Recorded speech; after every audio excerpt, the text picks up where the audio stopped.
Is Jackson Transportation Service Center Manager for Michigan Department of Transportation, Kelby Wallace. Hey, Kelby. Good afternoon, Bart. How are you? Good. Happy New Year. You too? So we've got winter, which, you know, because of the temperature, a lot of things you can't do, but because we haven't had the snow, has that given you any advantages? We haven't done a whole lot extra. We got very lucky and we were able to work till almost Christmas in really good weather, except for maybe one stretch there. So we kind of got everything we really needed to get wrapped up this year, and for the most part, 99% of the project is kind of open and back to normal through the winter. We will have a little bit of work going on that's not as sensitive to temperatures, things like some fence installation, some signing, maybe some guardrail, and clean up stuff, but a lot of time the contractors take this time to work on their equipment and kind of recharge their guys that have been working all summer, give them a month off and whatnot. So really most of our projects on I-94 and others typically are going to start firing up either 1st of March or March 15th. So they're really watching Mother Nature then to see when it's kind of breaking for good. So that's really not that far away. We're talking 45 days and we'll be into it. And of course we obviously could get snow and it could get really cold and probably will.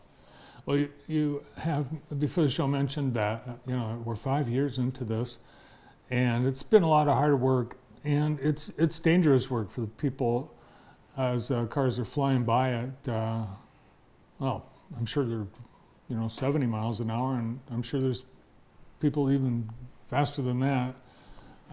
Can be a scary situation, and you brought in a graphic about safety for those working for MDOT and their contractors. There's a lot of people that die every year. Yes, so that's well, I thought this was a good topic to talk while the roads are back to normal in Jackson on 94, and people are driving very fast. We've got lots of wide lanes and wide shoulders, so I drive it quite often, and you have some people who are driving really fast because they feel safe. And I think this reminder to me is good, especially with the winter weather. Hasn't hit us real hard yet, other than our Christmas weekend. But you know, as this graphic kind of shows, it supports MDOT's moving towards zero deaths goal that we have for all of our roadways, to try to eventually get to the point where we have no deaths on our roadways. And it's going to take a lot of different things to eventually get there. But the thing I liked about this, if you see there in the middle, driver behavior factors into nearly 90% of all fatal crashes. So that would be stuff like distracted driving, drowsy driving, impaired driving, obviously, speed, and then, you know, seatbelt use. So if you got rid of those 5 things, I believe you'd be, you know, kind of getting rid of almost 90% of those 1,130 fatalities over a year, and that's a lot of people that wouldn't have to die if drivers would kind of follow those rules. But I understand we can only control ourselves, but it's a good message to share. A great argument for self-driving cars. Correct. Yeah, if that's, you know, that statistic bears out, 90% of fatalities are because it's the driver doing something wrong. You take that out of the equation, lives, who knows? Correct. I absolutely think there are vehicles out there now that I'm sure some of us drive, we're watching, that have some of the side departure warnings where your steering wheel shakes if they see you crossing over a pavement marking line, or will stop, help you stop if there's a vehicle stopped in front of you. Yeah. We all know they're not perfect yet, for sure, but I think they're starting to show that they can actually help stuff. I don't know how long it'll be before they completely drive, but those assistance systems are really coming online in the new cars that are coming off the factory lines. Yeah, and unfortunately you can bypass a lot of those if you wanted to, but hopefully people keep those active because it's for your own good and the good of those around you. And your mom could be in the other car. And I noticed one of the things, I don't know, maybe I'm just noticing it a lot more now, but the people using the cell phone, I don't know why they're doing it. I've seen quite a few people, they're holding the cell phone as they're driving, like almost in front of their face. You don't have to do that, I mean, you can keep it on the seat and you can keep it on your lap and they'll still be able to hear you, or you can put it through your car. But that's going to be the number one distraction is the phones that cause accidents. Yes, you know, I don't know the exact split, but obviously you pull up at any stoplight or drive a freeway, somebody's passing you or you're passing them and you see them doing something with their phone. Mm-hmm. All right, so we've got another picture that you brought along. I want to recognize some of your team. Yeah, so I thought, you know, like I said, we're kind of slow right now with the new pictures, but we've got a lot of good contractors on our site and subcontractors and consultants, but we've also got some great MDOT staff that have been on I-94 5 years and probably be out there for a couple more. They work those nights and weekends and long hot days to make sure that the concrete's thick enough to make sure we're getting the right asphalt down on the roadway and the bridges solid. Got you know, guys there. I'll start talking. I got Reed Hackworth, Jason Knopf, Kyle Drake, Jim Merton, Deepak Baby, Tom Clevenger, and one guy, Caleb Hartman, who didn't want to be photographed, but he was also part of this crew. And those guys, most of them live in the Jackson area, so they're very proud of this corridor and happy to see it being rebuilt and put in a ton of time. So I thought it was a nice picture showing the Cooper Street, which was kind of the first start of our project 2 years ago. And we'll be working on the project to the west of Jackson until 2025. So these guys will put in lots of hours.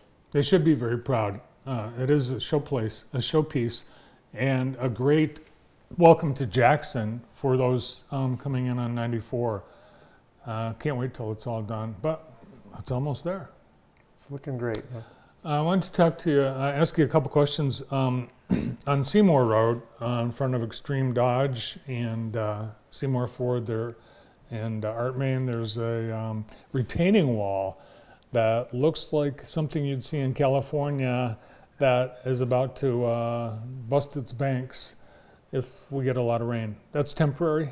Yeah, so that's a temporary. We actually put that in, I think, early last year. I've been in place for about a year now. And that is all temporary. They're kind of in front of all those dealers. We've got a temporary ramp coming off 94 that actually intersects Seymour Road with a temporary traffic signal.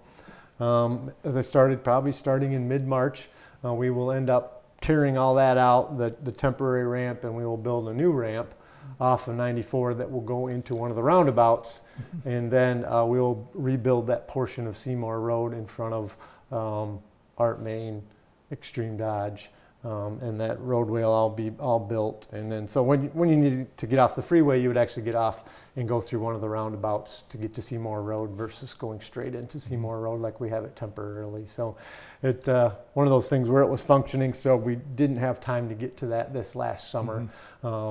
And since we had a temporary ramp, we kind of got all the other ramps done.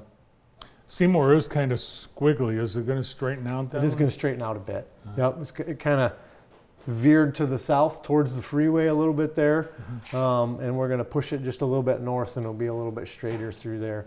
There's some major county drains through there, some big pipes that we had to kind of rebuild and go over, so it made it a little more complicated, but we're going to straighten it out a little bit.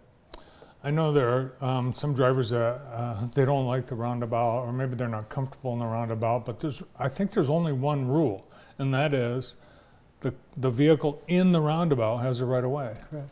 That's it. Yes. I drive, you know, Elm every day going to our office. I drive Cooper every day when I come downtown, and they move traffic very well. You yield when you get to that intersection, and if there's nobody right there, you just keep going. You know, it's a yield. It's not a stop. So that's what kind of keeps some traffic moving. Not like a typical traffic signal where you come to a complete stop. You could wait, you know, 30 to 60, 90 seconds, depending on how long that signal takes. Roundabouts, you typically come up, wait. You either go right away or you wait for a quick gap. And so they're functioning really well. I think I found the longest traffic signal stop, and that is where the Akasushi is, and between Bob Evans, what's the name of that road? It comes off and then hits West Avenue. You've got like 6 different things going on with left turn lanes and all that. Where the start of the new diverging diamond. I think I didn't time it, but I think it's about 12 minutes. Well, I think we've got some, actually might be replacing parts of that signal next year. We got to do some sidewalk up there, so there's probably a little bit of relief on the way. And then what we usually do, like at a location like that, we kind of put up a timing for a signal to interact with the new interchange that we rebuilt. And at some point, we end up going there, tweaking it and making it work a little better, because we make some guesses on how much traffic's going to kind of go and how soon people are going to take off when they get a green light, and how many left turners there are going to be, and sometimes that changes.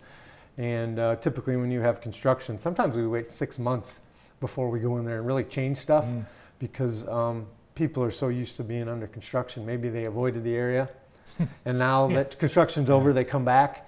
And so then, you want to make sure that the intersection has kind of settled down and construction's been done, and then we'll go out there and we'll take some traffic counts and actually time some of those delays and say, oh, okay, we need to give more time to the left turns versus the through lane. Or sometimes we say, oh, there's only 1 person waiting on the left turn, but there's 100 cars waiting on the throughs. We need to give more green to the through traffic. So in a spot like that, we're going to probably wait till sometime later next year when everything's settled, and then we'll go out and kind of look at it again. Makes sense. Obviously, all the finishing touches, the landscape, signage, some fences, guardrails, there's still some more things to do, but it sounds like a lot of just the finishing touches for a big part of this project. Correct. Yep. So the majority of the project is done. The big piece we have left, we have to rebuild westbound 94 from over there near 127 South in Detman, which is kind of near the car dealers, to an area in between Elm and Cooper. And it's just one direction, it's just westbound. And then that ramp that I kind of told you about that is taking you off by Seymour. So those are the 2 main pieces next year. The rest of the project is down to kind of clean up and the finishing touches. So our work area is going to be smaller next year. It's going to be down there. And then we have a resurfacing on 127 from near Springport up to Parnell. It's kind of a little short piece, but that's kind of a pretty quick operation. It'll only take about 3 weeks to a month. Great. Well, it's going to be the showpiece of the state and of MDOT. So we appreciate all the focus on our community and our area, and keep up the great work.